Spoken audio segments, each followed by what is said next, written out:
Hello दोस्तों, आज की इस वीडियो में मैंने आपके लिए लेके आया हूँ एक्सेल के कुछ ऐसे टिप्स और ट्रिक्स जो कि आपका एक्सेल में काम आसान करेंगे ही और साथ में आपका काफ़ी टाइम भी बचाएंगे। तो हेलो दोस्तों, मेरा नाम है संजू और स्वागत है आपका मेरे यूट्यूब चैनल लर्निंग जोन में। तो चलिए आ जाते हैं अपनी डेटा टेबल में और देखते हैं आज के क्या क्या टिप्स और ट्रिक हैं। तो दोस्तों सबसे पहले ट्रिक है कॉनकैटिनेट। अब मान लीजिए मेरे पास यहाँ पे एक डाटा दिया गया है जिसमें एक सेल में फर्स्ट नेम लिखा है और दूसरे सेल में सेकंड नेम लिखा है। अब मुझे क्या चाहिए कि मुझे यहाँ पे इन दोनों सेल का डाटा मुझे यहाँ पे जोड़ के चाहिए। यहाँ पे रवि अलग लिखा है, सिंह अलग लिखा है, तो मुझे चाहिए कि यहाँ पे रवि सिंह एक साथ लिख के दिखाए। तो इसके लिए हम क्या करेंगे, इसके लिए हम कीबोर्ड से प्रेस करेंगे =, और फिर पहले सेल का रेफरेंस देंगे। यहाँ पे मैंने पहले सेल का रेफरेंस दे दिया जिसे जोड़ना है। इसके बाद हम कीबोर्ड से प्रेस करेंगे शिफ्ट के साथ में 7, तो यहाँ देखिए एक एंड का साइन लग जाएगा। इसके बाद हमें जो दूसरा सेल जोड़ना है हम उसका रेफरेंस दे देंगे। ये मैंने दूसरे सेल का रेफरेंस दे दिया और बस हमें एंटर प्रेस कर देना है। और देखिए दोस्तों, ये जो दोनों सेल का डाटा था वो यहाँ पे जुड़ गया है। अब आप देखेंगे कि यहाँ पे रवि सिंह के बीच में स्पेस नहीं आ रहा है, तो इसके लिए हम क्या करेंगे, इस सेल पे वापस आएंगे और ध्यान दीजिए दोस्तों, एक्सेल में किसी भी सेल को एडिट करने के लिए होता है ऑप्शन, कीबोर्ड से प्रेस करेंगे हम F2, ठीक है ना। कीबोर्ड से F2 प्रेस करने पे कोई भी सेल एडिट होएगा, ठीक है। इसके बाद हम क्या करेंगे, यहाँ एंड के पीछे आएंगे और यहाँ पे डबल इन्वर्टेड कोमा में स्पेस डालेंगे। यहाँ पे प्रेस किया मैंने स्पेस, फिर यहाँ पे inverted coma, double inverted coma, फिर से क्लोज कर दिया और फिर से एक बार हम एंड का साइन लगाएंगे, ठीक है ना। और अब हम एंटर प्रेस कर देंगे तो देखिए रवि और सिंह के बीच में स्पेस भी आ गया है। तो दोस्तों मैंने इसमें क्या किया कि मैंने पहले सेल का रेफरेंस दिया A4, फिर उसके बीच में स्पेस को ऐड कर दिया, ठीक है ना। यहाँ पे दोस्तों मैंने स्पेस को इन्वर्टेड कोमा में इसलिए रखा है क्योंकि स्पेस जो है वो ना तो कोई सेल रेफरेंस है और ना ही कोई नंबर है, वो एक टेक्स्ट है, ठीक है ना। और एक्सेल के किसी भी फंक्शन में हमें अगर टेक्स्ट लिखना हो तो उसे inverted coma, double inverted coma में ही लिखा जाता है, नहीं तो एक्सेल का फॉर्मूला काम नहीं करेगा, ठीक है दोस्तों। तो इस पर हम एंटर कर देंगे और इसे हम कॉपी करके शिफ्ट के साथ डाउन एरो की प्रेस करके सभी में सेलेक्ट कर लेंगे जहाँ पे हमें ये पेस्ट करना है और कीबोर्ड से हम एंटर प्रेस करेंगे। दोस्तों यहाँ पे एक और मैं आपको शॉर्ट ट्रिक बताता हूँ कि अगर एक्सेल में आपको कोई भी डाटा पेस्ट करना है तो इसमें आपको बार बार कंट्रोल भी करने की ज़रूरत नहीं है। आप एक्सेल में कीबोर्ड से एंटर प्रेस करेंगे तो भी वो पेस्ट हो जाएगा। लेकिन ध्यान रखिए दोस्तों, ये ऐसा सिर्फ MS एक्सेल में ही होता है, ऐसा MS वर्ड में नहीं होता, ठीक है ना। MS वर्ड में आपको कंट्रोल V ही करना पड़ेगा पेस्ट के लिए। तो हमारी दूसरी ट्रिक है टेक्स्ट टू कॉलम। अब मान लीजिए हमारे पास कोई डाटा दिया गया है और उसमें अब मेरे को फर्स्ट नेम अलग करना है और लास्ट नेम अलग करके दिखाना है, यानी इस सेल के डाटा को अलग अलग करना है, ठीक है ना। तो इसके लिए हम क्या करेंगे दोस्तों, इसके लिए हम पहले डाटा को सिलेक्ट कर लेंगे और उसके बाद इधर डाटा टैब में आएंगे और यहाँ पे देखिए दोस्तों आपको मिलेगा ऑप्शन टेक्स्ट टू कॉलम का, ठीक है ना। इसके बाद हमें डेलिमिटेड पे यहाँ पे क्लिक मिलेगा, हमें इसी पे क्लिक रहने देना है और फिर हमें नेक्स्ट करना है। तो दोस्तों वहाँ पे एक्चुअली हमें पूछ ये रहा था कि आपका जो डाटा है, आपकी जो रेंज है, उसमें कुछ ऐसा करैक्टर बताइए, ऐसा कोई चीज़ बताइए जो कि सभी सेल्स में कॉमन हो, या फिर आपके सेल में कोई ऐसा करैक्टर हो जिसके बाद में आपको डाटा स्प्लिट करना है। तो दोस्तों आप देखिएगा हमारा जो डाटा है, इस डाटा में सभी में स्पेस कॉमन है दोस्तों, हर एक सेल में स्पेस आ रहा है और हम चाहते हैं कि स्पेस के बाद से ही वो डाटा को स्प्लिट करे। तो हम यहाँ पे डेलिमिटेटर में यहाँ पे टैब पे टिक मिलेगा, हम इस पर अनटिक करके यहाँ स्पेस पे टिक कर देंगे। तो आप देखिए दोस्तों यहाँ पे प्रीव्यू भी दिखा रहे हैं कि आपका जो डाटा है कुछ इस तरीके से स्प्लिट होगा, ठीक है ना। फिर हम यहाँ पे नेक्स्ट कर देंगे। फिर यहाँ पे हमें डेस्टिनेशन पूछेगा दोस्तों अगर हम इस डेस्टिनेशन को ऐसे ही रहने देते हैं तो हमारा डाटा उसी जगह पे स्प्लिट हो जाएगा जहाँ पे वो लिखा हुआ है, और हम चाहते हैं कि ये कहीं और किसी और जगह पे स्प्लिट होके अलग से दिखे, तो इसके लिए हम क्या करेंगे, डेस्टिनेशन को हटाएंगे, यहाँ से डिलीट करेंगे और यहाँ पे हम उस सेल का रेफरेंस दे देंगे जहाँ पे हमें ये डाटा स्प्लिट करना है। तो मैंने यहाँ B14 का सिलेक्शन दे दिया है। मैं चाहता हूँ कि ये यहाँ पे फर्स्ट नेम आए और यहाँ पे लास्ट नेम आए, तो मुझे बस ये फर्स्ट सेल का ही रेफरेंस देना है बस। इसके बाद हम फिनिश कर देंगे। तो देखिए दोस्तों, यहाँ पे हमारा जो डाटा है वो स्प्लिट हो गया है, ठीक है ना। चलिए ऐसे ही हम एक और करके देखते हैं। यहाँ पे अब देखिए दोस्तों, यहाँ पे मेरे पास कुछ एम्प्लॉयज़ के नेम और कोड दिए गए हैं और अब मैं चाहता हूँ कि यहाँ पे फर्स्ट नेम अलग हो जाए और यहाँ पे उनका जो एम्प्लॉय कोड है वो अलग हो जाए, ठीक है ना। तो इसमें देखिएगा दोस्तों, इन सभी सेल्स में क्या कॉमन है, इन सभी सेल्स में ये डैश कॉमन है।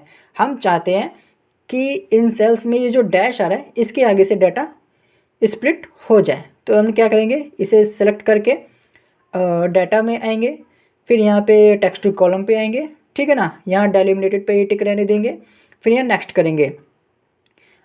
अब यहाँ पे देखिए, यहाँ पे हमें डैश डालना है, तो यहाँ पे डैश का ऑप्शन नहीं है, तो हम यहाँ स्पेस से टिक हटाएंगे और अदर में जाके हम यहाँ पे डैश डाल देंगे। तो ये देखिए प्रीव्यू भी दिखा रहा है दोस्तों कि रवि और 01 के बीच में डैश था, तो ये डैश के आगे से डाटा स्प्लिट हो गया है, ठीक है ना। तो अब हम इसके आगे नेक्स्ट करेंगे। इसके बाद ये डेस्टिनेशन पूछ रहे हैं। अगर हम डेस्टिनेशन को चेंज नहीं करेंगे तो इसी जगह पे ये डाटा स्प्लिट हो जाएगा। अगर हम चाहते कि डाटा कहीं और पे स्प्लिट हो, तो हम इसे हटा के इसे डिलीट करके उस सेल का रेफरेंस दे देंगे जहाँ पे हमें पेस्ट करना है। तो मैं चाहता हूँ फर्स्ट नेम यहाँ पे प्रिंट होए और कोड यहाँ पे प्रिंट होए, तो मेरे को बस ये फर्स्ट सेल का ही रेफरेंस देना है। ऐसे पूरे सेल का, पूरे रेंज का सिलेक्शन देने की ज़रूरत नहीं है। मैं सिर्फ फर्स्ट सेल का ही सिलेक्शन दे दूँगा, रेफरेंस दे दूँगा, इसी में ही हो जाएगा। इसके बाद हम फिनिश करेंगे। तो देखिए दोस्तों, यहाँ पे फर्स्ट नेम अलग हो गया है और एम्प्लॉय कोड अलग हो गया है। चलिए अब हम आ जाते हैं अपनी तीसरी ट्रिक पे। तीसरी ट्रिक है दोस्तों, split date into different cells. यानी कि मान लीजिए दोस्तों, मेरे पास यहाँ पे कुछ डेट दी गई है। अब मुझे क्या करना है कि इस डेट में से डे अलग निकालना है, मंथ अलग निकालना है और ईयर अलग निकाल के बताना है कि इसमें कितनी डेट है और कौन सा महीना है और कौन सा ईयर है। तो इसके लिए क्या करेंगे दोस्तों, इसके लिए एक्सेल में एक छोटा सा फंक्शन है, कीबोर्ड से हम प्रेस करेंगे इज इक्वल टू। दोस्तों ये आप ध्यान रखिएगा कि जब भी हम कोई फंक्शन लगाएं तो सबसे पहले इज इक्वल टू लगाना ज़रूरी है। अगर हम इज इक्वल टू के बिना कोई फंक्शन लगाने जाएंगे तो वो फंक्शन काम नहीं करेगा, ठीक है ना। तो सबसे पहले इज इक्वल टू, इसके बाद हम लिखेंगे डे, ठीक है ना, फिर ब्रैकेट ओपन, फिर हम ये डेट का रेफरेंस दे देंगे। हमें किस डेट में से ये डे निकाल के दिखाना है, हम उस सेल का रेफरेंस दे देंगे। इसके बाद हम ब्रैकेट क्लोज करेंगे और बस एंटर प्रेस कर देंगे। तो देखिए दोस्तों, ये बता रहा है कि ये जो डेट है, इसमें ये जो तारीख है यानी ये जो डे है ये 1 है, फर्स्ट डे है, ठीक है ना। ऐसे ही हम मंथ का निकालेंगे, इज इक्वल टू लगाएंगे, फिर यहाँ पे फॉर्मूला लिखेंगे मंथ, ठीक है ना। अब दोस्तों मैं एक और चीज़ बताता हूँ कि मान लीजिए आपके पास ये जो फंक्शन ये काफ़ी लंबा है, ठीक है, आप चाहते हैं आपको ये फंक्शन पूरा लिखना ना पड़े, ये ऐसे ही पिक हो जाए। तो इसके लिए हम क्या करेंगे, या तो हम माउस से इसे डबल क्लिक करके पिक कर लेंगे, नहीं तो मान लीजिए ये हमने लिखा MO, इसके बाद हमें यहाँ पे 3 फंक्शन दिखा रहा है जो कि MO से स्टार्ट होते हैं। तो हम क्या करेंगे, डाउन एरो की प्रेस करके मंथ पे आएंगे और फिर यहाँ पे हम पूरा फंक्शन लिखने की बजाय और माउस से डबल क्लिक करके पिक करने की बजाय हम कीबोर्ड से टैब की दबाएंगे, तो भी दोस्तों ये पूरा फंक्शन पिक कर लेगा, ठीक है ना। इसके बाद यहाँ पे ब्रैकेट ऑटोमेटिक ही ओपन हो जाएगा और हम यहाँ पे अब सेल का रेफरेंस दे देंगे जिस भी डेट का हमें मंथ यहाँ पे निकालना है। इसके बाद हम ब्रैकेट क्लोज करेंगे और एंटर प्रेस करेंगे। तो यहाँ पे देखिए तो बता रहा है कि जो डेट है ये इसमें 8वां महीना है, ठीक है।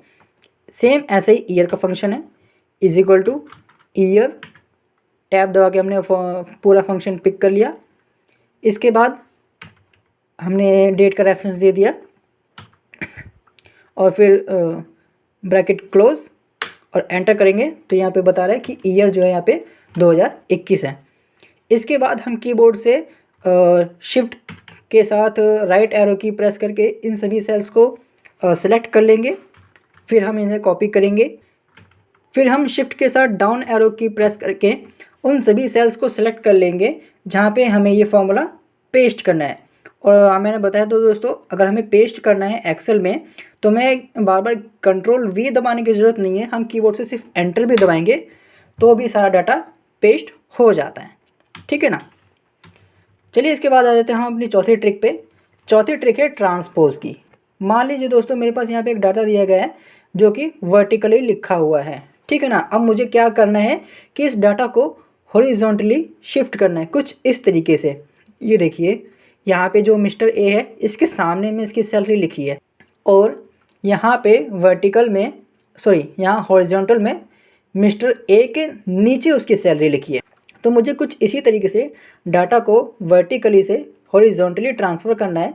तो इसके लिए हम क्या करूँगा दोस्तों, पहले इस डाटा को सेलेक्ट करूँगा, फिर इसे कॉपी करूँगा, फिर उस सेल पे क्लिक करूँगा जहाँ पे भी मेरे को इसे पेस्ट करना है। फिर मैं यहाँ से राइट क्लिक करूँगा और यहाँ ऊपर पेस्ट स्पेशल पे आ जाऊँगा, ठीक है ना।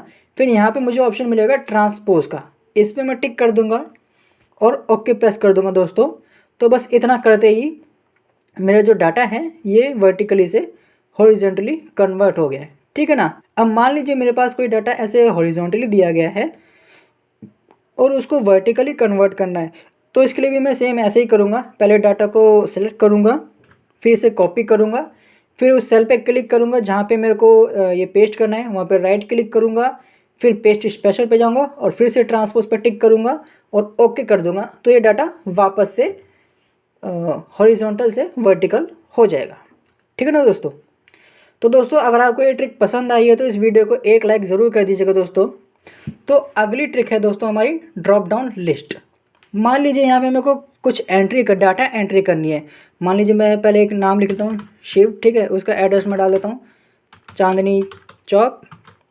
और यहाँ पे स्टेट जो है वो मेरे को बार बार टाइप करना ना पड़े दोस्तों, क्योंकि मैं यहाँ पे कई सारा डाटा एंट्री कर रहा हूँ। तो मैं चाहता हूँ कि मेरे को हर एक सेल में हर एक लाइन में डाटा एंट्री मेरे को हर एक सेल में हर एक लाइन में स्टेट के नेम टाइप ना करने पड़े। मैं कुछ ऐसा चाहता हूँ कि यहाँ एक ड्रॉप डाउन लिस्ट बन जाए, एक एरो बन जाए जिसमें से मैं सेलेक्ट करके ही उस स्टेट को मैं वहाँ पे डाल दूँ।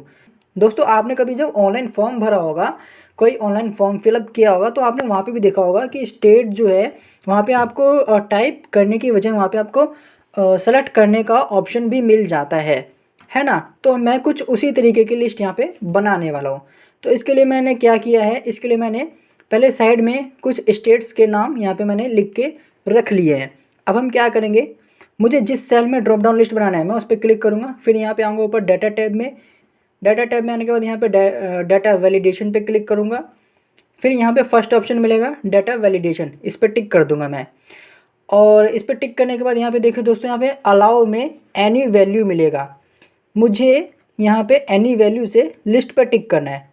दोस्तों एक और बात बताऊँ, मैं जिस ड्रॉप डाउन लिस्ट की बात कर रहा हूँ वो कुछ इसी तरीके की ड्रॉप डाउन लिस्ट की बात कर रहा हूँ, जो साइड में एक एरो बन जाएगा और उस पर क्लिक करते ही नीचे कई सारी वैल्यूज़ दिखाई देती है।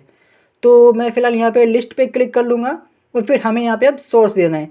सोर्स में या तो आप अपना डाटा स्टेट के नेम टाइप भी कर सकते हैं, एक स्टेट का नाम डालिए, फिर कोमा डालिए, फिर अगले स्टेट का नाम डालिए, नहीं तो आप इन सेल्स का रेफरेंस भी दे सकते हैं, ठीक है ना। ये मैंने इन सेल को ड्रैग करके इनका रेफरेंस दे दिया और बस ओके प्रेस कर दीजिए। तो दोस्तों अभी आप सोचेंगे कि यहाँ पे कुछ हुआ तो है नहीं, लेकिन दोस्तों देखिए यहाँ पे एक छोटा सा एरो आ गया है। अब आपको क्या करना है कि इसे कॉपी करके नीचे के बाकी सेल्स में भी पेस्ट कर लेना है जहाँ पे भी आपको एंट्री करनी है। तो देखिए दोस्तों यहाँ पे हर एक सेल में ये ड्रॉप डाउन लिस्ट आ गई है। चलिए अब इस पर टिक करके देखते हैं कि क्या है अंदर। ये देखिए दोस्तों, जैसे ही मैं इस पर टिक करता हूँ तो ये जो भी हमारे स्टेट के नेम लिखे थे वो यहाँ पे आ रहे हैं, ठीक है ना। अब आपको यहाँ पे टाइप करने की ज़रूरत नहीं है, आप इस लिस्ट में से सेलेक्ट करके ही स्टेट के नेम डाल सकते हैं।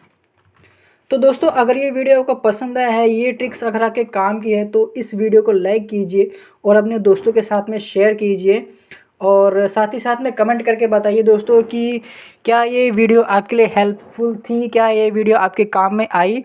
और इसमें और क्या क्या चीज़ें और हो सकती थी। अगर कुछ क्या कमी रह गई हो तो वो बताइएगा दोस्तों, और साथ ही साथ में चैनल को सब्सक्राइब करना ना भूलिए दोस्तों।